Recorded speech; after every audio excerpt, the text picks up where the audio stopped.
Hello students, this is Megha and welcome to Punk Academy. So today's video is going to be about class 12 chapter number 1 part 1 Introduction to Macroeconomics.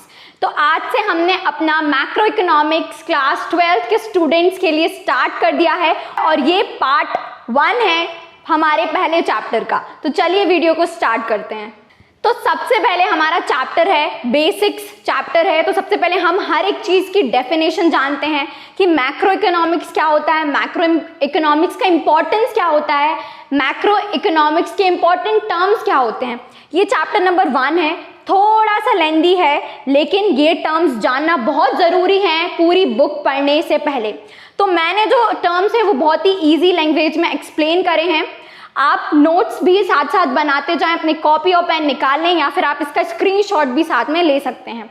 Other than that इसके बाद जो हमारी economics है वो main start है, मतलब national income से इसके बाद वाले चैप्टर से स्टार्ट है। ये बहुत ही बेसिक चैप्टर नंबर 1 है लेकिन ये उतने मार्क्स का नहीं आता है, बट क्योंकि अब सिलेबस पैटर्न थोड़ा चेंज हो गया है और अब 1 मार्क्स के क्वेश्चंस बहुत आने लगे हैं तो ये चैप्टर भी अब इम्पॉर्टेंट है। So now without any further ado, let's get into the video. So the very first thing is what is macroeconomics. तो macroeconomics पढ़ने से पहले ये जानना बहुत ज़रूरी है कि macroeconomics होती क्या है। So macroeconomics is that economics which deal with the economic problems at bigger level, at larger level. Suppose we are talking about unemployment or we are talking about per capita income, then we are talking about macroeconomics here, okay? So macroeconomic is the branch of economics concerned with large scale or general economic factors such as interest rate and national productivity. So macroeconomic is concerned about large scale production activities. So large scale से हमारा मतलब है interest rate and national productivity, GDP, unemployment,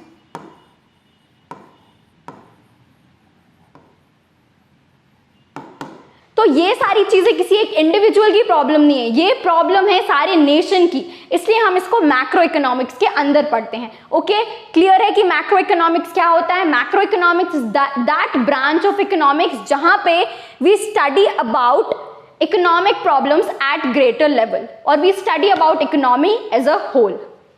Now next very important topic we have is difference between micro and macro economics. ये topic आपको class 11th में भी होगा जहाँ पे आपने माइक्रो इकोनॉमिक पढ़ी होगी। तो ये वही टॉपिक है सेम कि माइक्रो और मैक्रो इकोनॉमिक्स में क्या डिफरेंस होता है। तो चलिए देखते हैं। तो ये वो पार्ट है इकोनॉमिक्स का which deal with the individual units of the economy. तो सबसे पहले हम माइक्रो इकोनॉमिक्स देखते हैं। तो माइक्रो इकोनॉमिक्स वो इकोनॉमिक होती है जो इंडिविजुअल यूनिट से डील करती है, ठीक है। और मैक्रो इकोनॉमिक वो इकोनॉमिक होती है जो लार्ज स्केल इकोनॉमिक प्रॉब्लम से डील करती है। मतलब कि जहां पे हम एज अ कंट्री की बात करते हैं, हम इंडिया की बात कर रहे हैं, मतलब हम मैक्रो इकोनॉमिक की बात कर रहे हैं। और अगर हम किसी इंडिविजुअल की बात कर रहे हैं, for example mister x, a shopkeeper facing this problem, then we are talking about microeconomics, okay? Second thing is इसके जो मेन कंपोनेंट्स होते हैं, मेन यूनिट्स होते हैं, वो होते हैं demand and supply of individual. और इसमें जो मेन कंपोनेंट्स होते हैं वो होते हैं aggregate demand and aggregate supply. Aggregate means total. तो माइक्रो इकोनॉमिक में हम एक इंडिविजुअल की डिमांड पढ़ते हैं, एक इंडिविजुअल की सप्लाई पढ़ते हैं, और वही चीज हम मैक्रो इकोनॉमिक्स में टोटल डिमांड पढ़ते हैं, टोटल सप्लाई पढ़ते हैं। क्योंकि यहाँ पे हम किसी एक पर्टिकुलर बंदे की बात नहीं कर रहे हैं, यहाँ पे हम बात कर रहे हैं लाखों करोड़ों लोगों की, ठीक है। तो इसलिए यहाँ पे हम total demand, aggregate means total, okay, आप लिख भी सकते हैं टोटल। तो यहाँ पे हम टोटल डिमांड और टोटल सप्लाई की बात कर रहे हैं, यहाँ पे हम सिर्फ स्मॉल लेवल पे डिमांड और सप्लाई की बात कर रहे हैं। इसका दूसरा नाम आपने क्लास 11th में पढ़ा होगा, इसका दूसरा नाम होता है थ्योरी ऑफ प्राइस। क्योंकि ये जो मेन फोकस करता है प्राइस को डिटरमाइन करने में, मार्केट में क्या प्राइस जाएगी इस गुड की, क्या प्राइस जाएगी इस सर्विस की, तो ये डिटरमाइन करता है माइक्रो इकोनॉमिक्स। तो यहाँ पे जो प्राइस होता है वो इसका मेन फोकस होता है, ठीक है। और यहाँ जो इसका मैक्रो इकोनॉमिक्स का जो मेन फोकस होता है वो होता है इनकम एंड एम्प्लॉयमेंट, कि हमारे नेशन की क्या इनकम है, क्या एम्प्लॉयमेंट है। तो ये जो मेन फोकस होता है वो होता है मैक्रो इकोनॉमिक्स का। अब इसका एग्जाम्पल है, जैसे एक इंडिविजुअल इनकम की बात करें, mister x is having 1 lakh of income per annum, तो यहाँ पे हम बात कर रहे हैं माइक्रो इकोनॉमिक्स की। अगर हम नेशनल इनकम की बात करें, पूरी कंट्री की नेशनल इनकम की बात करते हैं, नेशन की इनकम की बात करते हैं, तो हम वहाँ पे बात करते हैं मैक्रो इकोनॉमिक्स की। ठीक है, तो ये हमारे 4 शॉर्ट एंड सिंपल डिफरेंस हो गए हैं। ये बहुत ही इंपॉर्टेंट टॉपिक है जो हर बार रिपीट होता है। मैंने क्लास 11th में भी ये बोला है कि ये टॉपिक इंपॉर्टेंट है और ये टॉपिक क्लास 12th में भी उतना ही इंपॉर्टेंट है। तो चलिए अगले टॉपिक की तरफ बढ़ते हैं। अब मैंने एक स्टेटमेंट लिखा है माइक्रो मैक्रो पैराडॉक्स।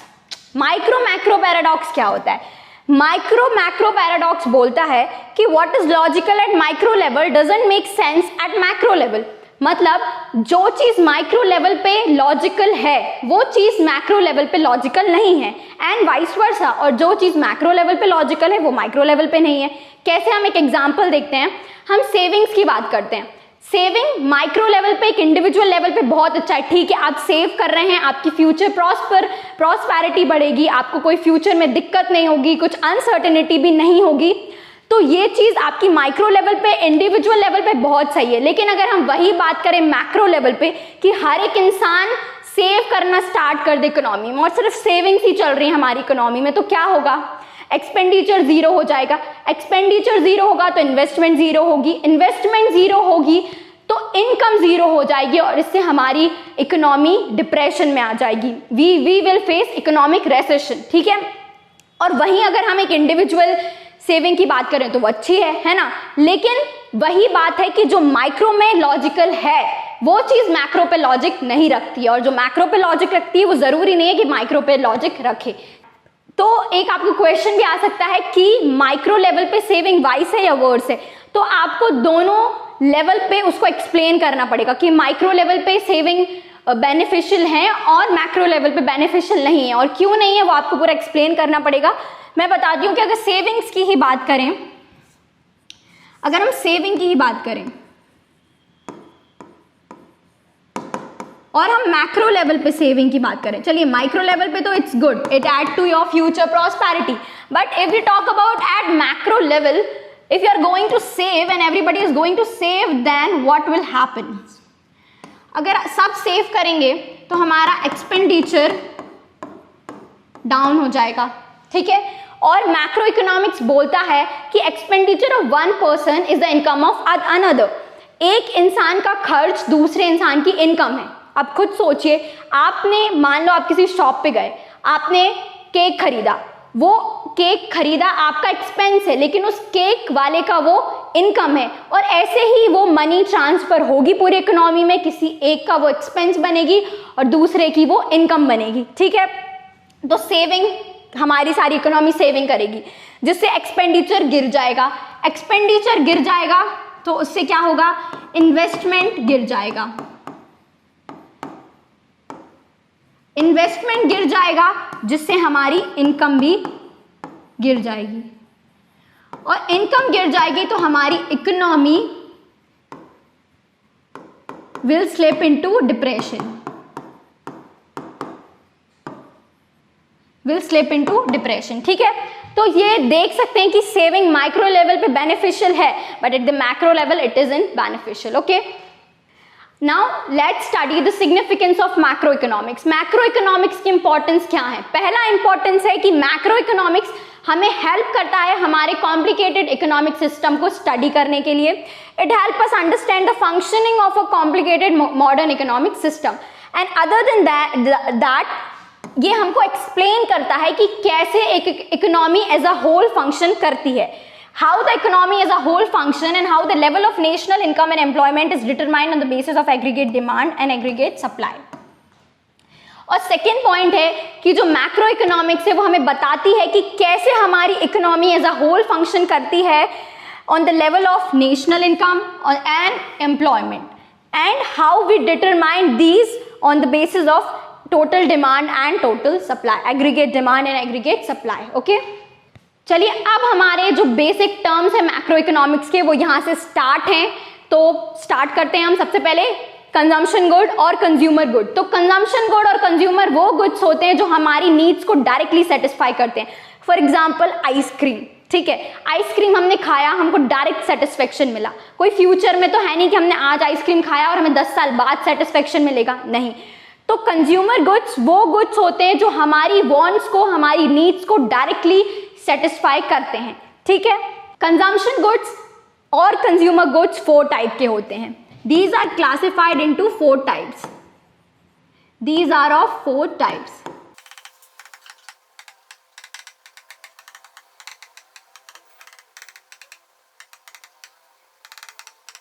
तो कंजम्पशन गुड्स या कंज्यूमर गुड्स 4 टाइप के होते हैं। पहला है ड्यूरेबल कंजम्पशन गुड्स, दूसरा है semi durable, third non durable and fourth one is services. तो ड्यूरेबल कंजम्पशन वो गुड्स होते हैं जो थोड़े टाइम के लिए चलते हैं। For example TV, car. तो ये these are those type of goods which are used for more than 1 year, ठीक है। सेमी ड्यूरेबल गुड्स आप नाम से ही समझ सकते हो, जो 1 साल से कम चलते हैं। फॉर एग्जाम्पल क्लोथ्स, तो ये बहुत आपकी पूरी लाइफ टाइम तो नहीं चलेंगे, लेकिन हाँ एक ठीक ठाक पीरियड ऑफ टाइम तक ये चलते हैं। फिर है नॉन ड्यूरेबल या सिंगल यूज गुड। तो non durable single use goods वो होते हैं जो हम एक बार में खाते हैं और बस खत्म। फॉर एग्जाम्पल मिल्क और फॉर एग्जाम्पल मिल्क, आइसक्रीम, और तो ये गुड्स आते हैं non durable goods. Services are non material goods, non material goods which satisfy human wants. तो नॉन मटेरियल गुड्स जैसे लॉयर की सर्विस, डॉक्टर की सर्विस, तो ये सारी जो सर्विसेज हैं ये नॉन मटेरियल गुड्स होते हैं, ठीक है। तो ये इसके 4 टाइप्स हैं और ये भी कभी कभी एग्जाम में आ जाते हैं, तो आप इसको यहाँ से लिख सकते हैं। Sorry for the hand writing, ठीक है। Capital goods are those goods which are used in the long period, which are used for the long period of time in the process of production and which are of high value. For example, plant and machinery. These are capital goods. लेकिन capital good and consumer good में एक आप difference देखें कि सारे जो assets होते हैं वो capital goods, जो capital goods होते हैं वो fixed assets होते हैं प्रोड्यूसर के, लेकिन सारे assets, सारी machines capital goods नहीं होती हैं। सिर्फ हम उनको ही capital good कंसिडर करते हैं जो एक प्रोसेस ऑफ प्रोडक्शन में यूज होती हैं। जैसे एक मशीनरी है, वो अगर फॉर एग्जाम्पल स्विंग मशीन है, अगर वो आपके घर पे है तो वो कैपिटल गुड में कंसिडर नहीं की जाएगी, क्योंकि वो किसी भी प्रोसेस ऑफ प्रोडक्शन में ऐड नहीं हो रही है। और अगर हम किसी कार की बात करें, अगर वो कार एक फर्म यूज कर रहा है as a transportation, then that car is a capital good. लेकिन वही कार आप घूमने के लिए या अपने पर्सनल यूज के लिए लाए हो तो वो कैपिटल गुड कंसिडर नहीं होगी। So only those fixed assets are considered to be capital goods which are used in the process of production and add some value in the GDP of our country. Okay? तो यहाँ पे एक statement है, all machines are not capital goods, only those goods are considered capital goods which are used in the process of production.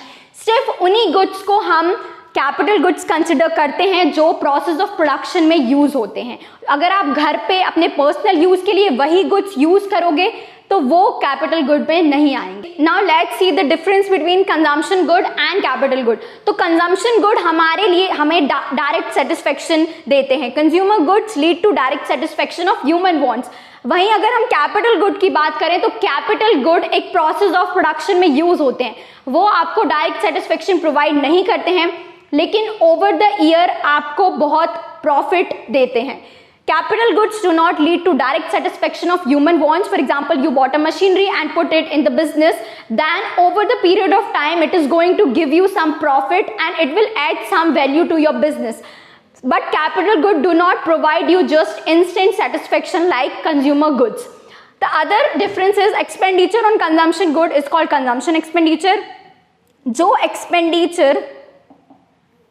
जो expenditure हम consumption goods पे करते हैं उसको कंजम्पशन एक्सपेंडिचर बोलते हैं, और जो एक्सपेंडिचर प्रोड्यूसर कैपिटल गुड्स पे करता है उसको वो इन्वेस्टमेंट एक्सपेंडिचर बोलता है, क्योंकि कैपिटल गुड्स एक तरह से इन्वेस्टमेंट ही है प्रोड्यूसर की। अगर वो ज़्यादा कैपिटल यूज़ करेगा अपने बिजनेस में तो उसको फ्यूचर अर्निंग्स होंगी, फ्यूचर प्रॉफिट होंगे, इसलिए इसको हम इन्वेस्टमेंट एक्सपेंडिचर बोलते हैं। अगला पॉइंट है higher production of consumption goods lead to higher level of welfare of the people, it raises their quality of life. अगर लोग ज़्यादा कंजम्पशन गुड्स में इन्वेस्ट करेंगे, एक्सपेंड करेंगे, तो उनकी वो प्रेजेंट क्वालिटी ऑफ लाइफ को इम्प्रूव करेगा। For example they are expending on buying new clothes or new furniture, then it is going to improve their present quality of life. And higher production of capital goods because this is a future investment. तो ये present quality of life उतना improve ना करे, लेकिन ये future growth के लिए beneficial होता है. So this concludes our difference between consumption goods and capital goods. Now let's move on to the other topic, and that is final goods and intermediate goods. तो final goods नाम से ही समझ में आ रहा है वो goods जो boundary line of production cross कर चुके हैं, means these goods are ready for used by their final users. For example, a shirt you bought not from a wholesale shop but from a shop जो कि आपको वो directly sell करती है और आप वो resell करने नहीं लेके आए हो, you bought it for your own तो इसलिए उसको हम फाइनल गुड्स बोलते हैं। तो फाइनल गुड्स वो गुड्स होते हैं जो बाउंड्री लाइन ऑफ प्रोडक्शन को क्रॉस कर चुके हैं and they are ready to use by their final users. और जो हाउस होल्ड फाइनल गुड्स पे एक्सपेंडिचर करती है हम उसको बोलते हैं कंजम्पशन एक्सपेंडिचर। और अगर बिजनेस फाइनल गुड्स पे एक्सपेंडिचर करता है तो हम उसको बोलते हैं investment expenditure. Now other one is intermediate goods. Intermediate goods are those goods which haven't yet crossed the boundary line of production, means their value is still to be added to these goods and they are not ready to be used by their final users. ये वो goods होते हैं जो अभी भी बन के तैयार नहीं हुए हैं, इनमें अभी भी कोई वैल्यू ऐड होनी है, या फिर ये goods हैं वो अपने फाइनल यूजर तक नहीं पहुंचे हैं। सिर्फ इनमें जो लास्ट यूजर होता है उसके वजह से हम इनको फाइनल गुड और इंटरमीडिएट गुड में क्लासिफाइड करते हैं।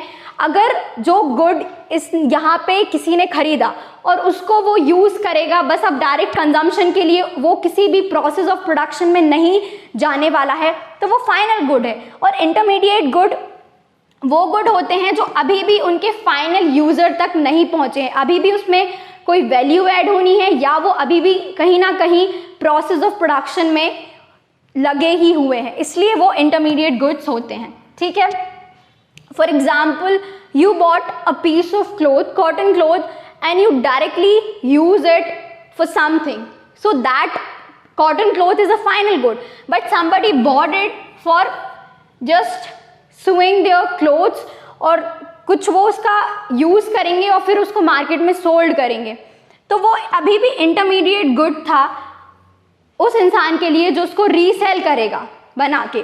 तो इसलिए जो उसके एंड यूजर्स होते हैं उससे डिसाइड होता है कि वो गुड फाइनल गुड है या इंटरमीडिएट गुड है।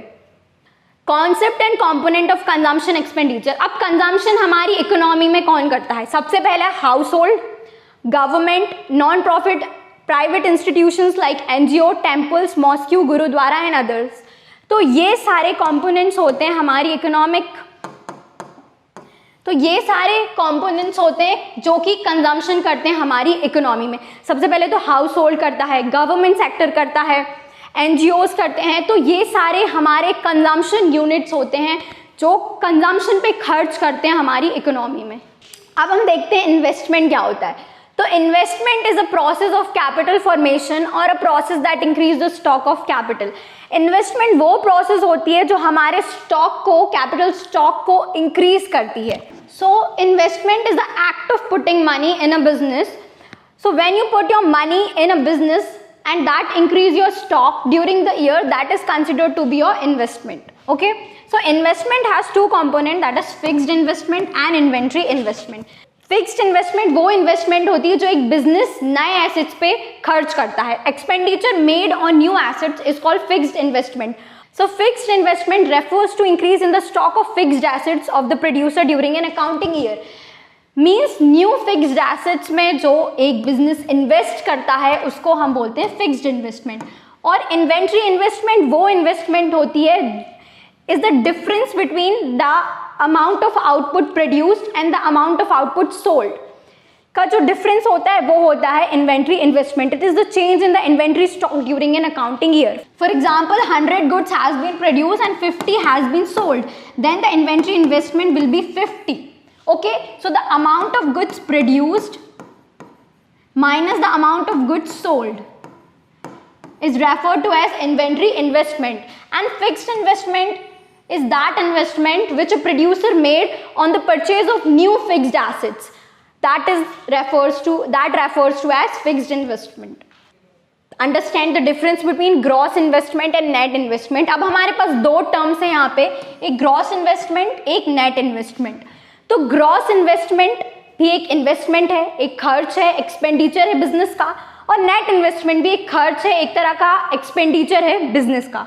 जो ग्रॉस इन्वेस्टमेंट होता है, जो ग्रॉस एक्सपेंडिचर होता है, वो एक बिजनेस करता है नए एसेट्स खरीदने पे और एग्जिस्टिंग एसेट्स, जो एसेट्स उसके पास ऑलरेडी हैं, उनको रिप्लेस करने में.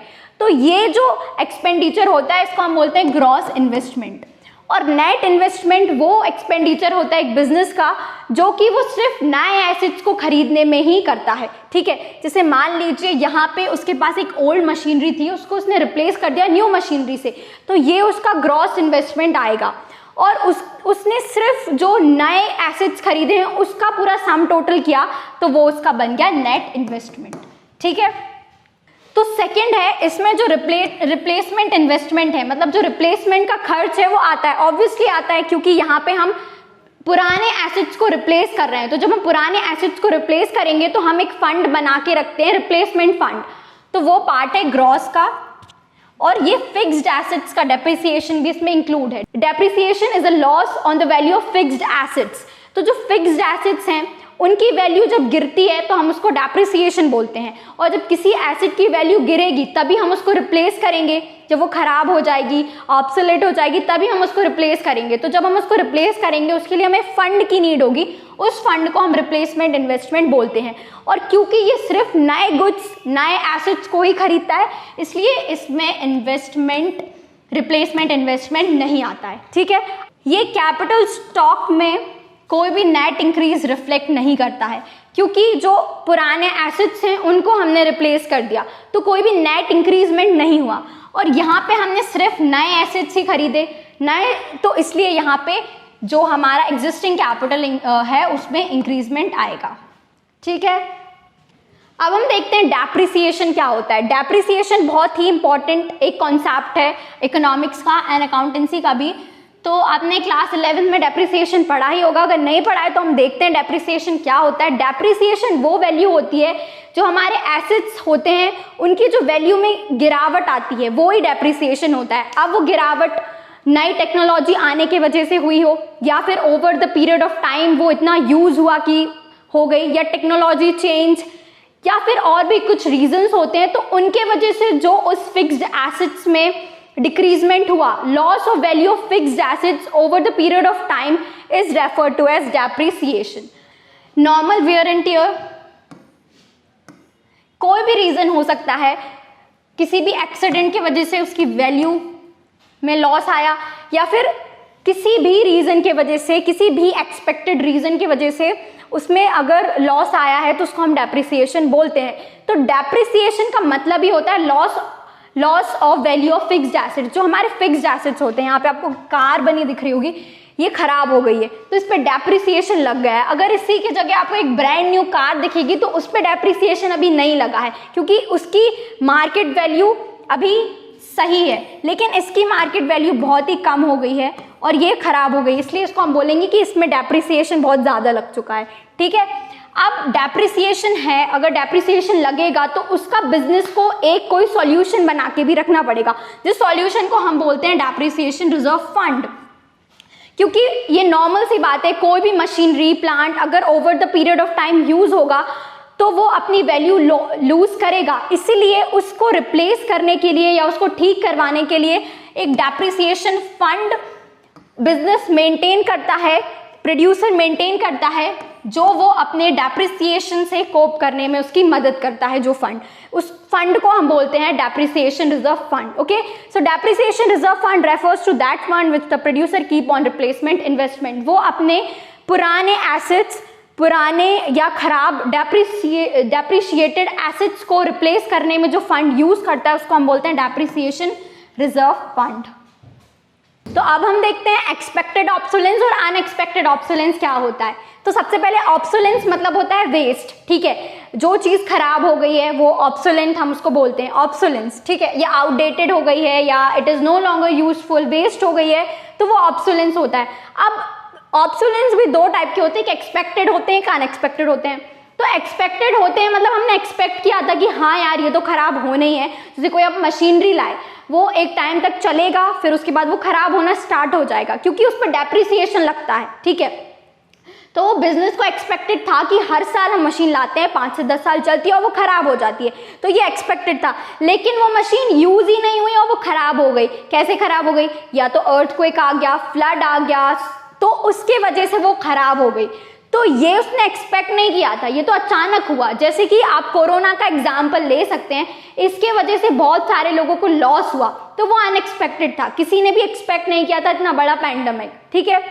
तो एक्सपेक्टेड ऑब्सोलेंस वो लॉस होता है जो चेंज इन टेक्नोलॉजी या चेंज इन डिमांड के वजह से हो। टेक्नोलॉजी चेंज हो गई, आउटडेटेड हो गई, ठीक है, एक्सपेक्टेड था, हो सकती थी, या डिमांड चेंज हो गई, पहले इस पर्टिकुलर कंप्यूटर की डिमांड थी, अब नहीं है, तो ये एक्सपेक्टेड था।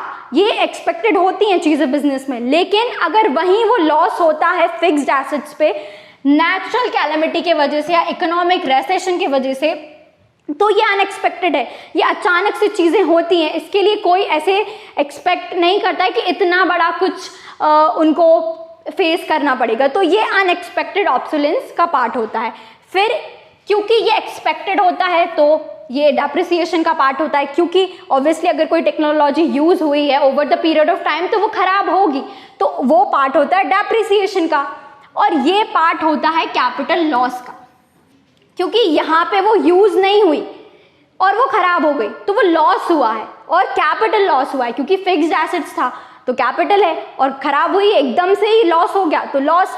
और डेप्रिसिएशन वहां लगता है जहां पे कंटिन्यूअस यूज के वजह से उसके, जैसे आप मान लो आप एक बाइक लेके आए और वो बाइक आपकी 5-7 साल अच्छी चली, फिर वो धीरे धीरे दिक्कत करने लगी, तो क्योंकि वो यूज होने के वजह से उस पर डेप्रिसिएशन लग गया, ठीक है। और ये मैनेज करते हैं हम डेप्रिसिएशन रिजर्व फंड से, क्योंकि ऑब्वियसली ये डेप्रिसिएशन है, ये डेप्रिसिएशन का पार्ट है, तो इसके लिए जो फंड बना के रखते हैं हम डेप्रिसिएशन रिजर्व फंड, उससे ही हम ये मैनेज करते हैं। और अनएक्सपेक्टेड ऑब्सोलेंस मैनेज होते हैं इंश्योरेंस से। अगर फ्लड आ गया, अर्थक्वेक आ गया और लॉस हुआ, और अगर आपके उन फिक्स्ड एसेट्स का इंश्योरेंस था तो आप वो वहां से उसको कवर अप कर सकते हैं उस लॉस को, ठीक है। अब अगला है consumption of fixed capital and capital loss. Consumption of fixed capital दूसरा नाम है डेप्रिसिएशन का। बहुत सारी बार आपको ऐसे लिखा मिल जाएगा न्यूमेरिकल्स में, नेशनल इनकम के value of consumption of fixed capital, तो वहां अपन को कंफ्यूज नहीं होना है क्योंकि ये दूसरा नाम है डेप्रिसिएशन का, ठीक है। तो कंजम्पशन ऑफ फिक्स्ड कैपिटल मतलब loss of value of fixed assets, किसके वजह से? Because they were in the use for a process of production, क्योंकि वो बहुत लंबे टाइम तक प्रोसेस ऑफ प्रोडक्शन में रहे जिसके वजह से उनका लॉस हुआ है, तो उसको हम बोलते हैं कंजम्पशन ऑफ फिक्स्ड कैपिटल। वहीं कैपिटल लॉस वो लॉस होता है जो कि यूज की वजह से लॉस नहीं हुआ है। आपकी एक मशीनरी थी, वो खराब हो गई, मतलब उस पर आपको लॉस हो गया, ठीक है, लेकिन वो यूज ही नहीं हुई, सिर्फ आपने 6 महीने उसको पहले लिया, उस पर कोई भी यूज नहीं हुआ उसका ज्यादा, लेकिन उस पर आपको बहुत ज्यादा लॉस हुआ। तो वो लॉस कैसे होता है आपको? नेचुरल कैलेमिटीज या फिर इकोनॉमिक रेसेशन। तो अगर इन रीजंस की वजह से आपका लॉस हुआ है तो वो कैपिटल लॉस का पार्ट होगा। और ये जो लॉस होता है कंजम्पशन ऑफ फिक्स्ड कैपिटल या डेप्रिसिएशन होता है, ये होता है नॉर्मल वियर एंड टियर जो डेली यूज होते हैं मशीनरी उसके वजह से, या फिर एक्सीडेंटल डैमेजेस, या फिर मशीनरी कुछ एक्सीडेंट हो गया तो उसके वजह से जो लॉस होते हैं वो पार्ट होता है कंजम्पशन ऑफ फिक्स्ड कैपिटल। अगला है, क्योंकि ये डेप्रिसिएशन है तो ऑब्वियसली ये डेप्रिसिएशन रिजर्व फंड से मैनेज होगा, क्योंकि ये डेप्रिसिएशन का पार्ट है तो ये डेप्रिसिएशन रिजर्व फंड से मैनेज होगा। और ये पार्ट है कैपिटल लॉस का, इसलिए ये इंश्योरेंस से मैनेज होगा, ठीक है, तो ये तो हमारा डेप्रिसिएशन होता है, और ये हमारा अर्थ को एक नेचुरल कैलेमिटीज या इकोनॉमिक रेसेशन की वजह से जो हमारा लॉस होता है उसको हम कैपिटल लॉस बोलते हैं। ठीक है, बहुत सिंपल है। चलिए अब इस पार्ट ए का ये हमारा आखिरी टॉपिक है, current replacement cost. Current replacement cost, तो ये टॉपिक थोड़ा सा आपको बुक में साइड में कहीं एक बॉक्स में मिलेगा, ऐसे अलग से नहीं मिलेगा। और ये टॉपिक कभी कभी एग्जाम में आ जाता है तो बच्चे इसको छोड़ के आ जाते हैं, क्योंकि उनको लगता है कि ये तो बुक में कहीं दिया नहीं था, लेकिन वो एक एक्सरसाइज के फॉर्म में दिया रहता है, तो इसलिए मैंने सोचा इसको पार्ट 1 में कवर अप कर ही देते हैं। तो current replacement cost is the estimated value of depreciation for all producing unit. जितनी भी यूनिट्स हैं उन पे जो डेप्रिसिएशन लगा है उसकी एस्टिमेटेड वैल्यू को हम बोलते हैं करंट रिप्लेसमेंट कॉस्ट। ठीक है, तो ये एक छोटा सा टॉपिक था जो कभी कभी आ जाता है, तो आप इसको स्किप ना करें। It is related to depreciation only. Okay, so with this we have completed part A of chapter number 1 of macro economics. इसमें हमने सारे बेसिक्स क्लियर किए हैं, जितने भी आपके इजी, ये चैप्टर नंबर 1 के सारे बेसिक्स इसमें कवर अप हैं। और इसके बाद आएगा पार्ट बी, जिसमें हम थोड़े इंपॉर्टेंट टॉपिक्स कवर करेंगे इस चैप्टर के, 2 से 3 topics, stock and flow, circular flow. तो इसको उन टॉपिक्स को हम पार्ट बी में कवर करेंगे। तो इसके साथ ही हमारा पार्ट ए कंप्लीट होता है। अगर आपको ये वीडियो हेल्पफुल लगा हो then don't forget to like, share and subscribe to the channel, and don't forget to comment. Till then, take care. I'll see you in the next video. Bye, students.